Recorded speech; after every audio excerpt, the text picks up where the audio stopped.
Okay, this is not. And we're joined by our third co-host, Miss Lady. Welcome to What's the Tea, where Hannah and I spill the clean energy gossip. We'll be turning complex, clean energy concepts into the kind of drama we actually understand. Winter Storm Fern blew through the US last week. Yeah, like 75% of the US. That's not an actual fact that I know, but it feels accurate. 37 states. Okay. So you can do the math.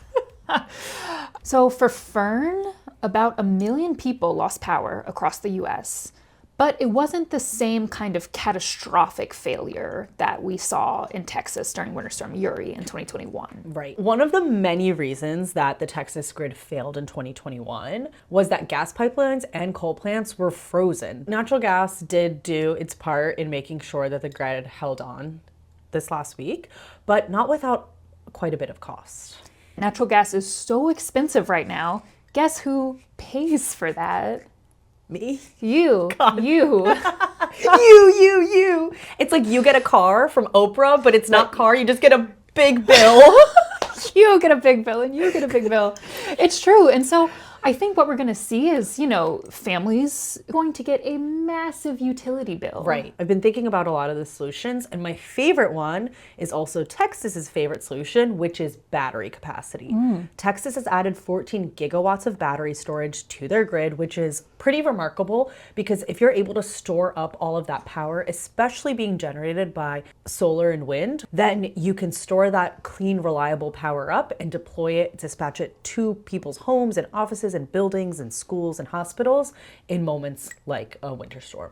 And that's 14 gigawatts since Uri. This Since is Uri. like Texas trying to address Correct. what happened. Correct. You can have batteries in so many different ways.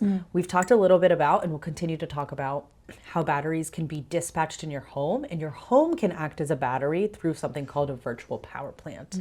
We love a VPP. I love a VPP. The power outages for Winter Storm Fern were actually almost entirely because of the local distribution and transmission of power. And so it's like that last mile that the electricity in your house has to travel to get to your door. That is a really vulnerable stretch of wire, especially in areas that a lot of the power lines and poles are above ground. Right. It only takes like 1/4 of an inch of ice. I know I read this. It only takes 1/4 of an inch of ice for a tree branch to snap. As we think about how to build out transmission in the US, we have to think about where is that transmission going. Yeah. And for long-term success of our grid, that transmission needs to go underground. It's just more expensive. It's more expensive, but It so saves is lives. repairing it all the time, and Absolutely. it saves lives. And just Totally. do it once and do it right. And that was What's the Tea?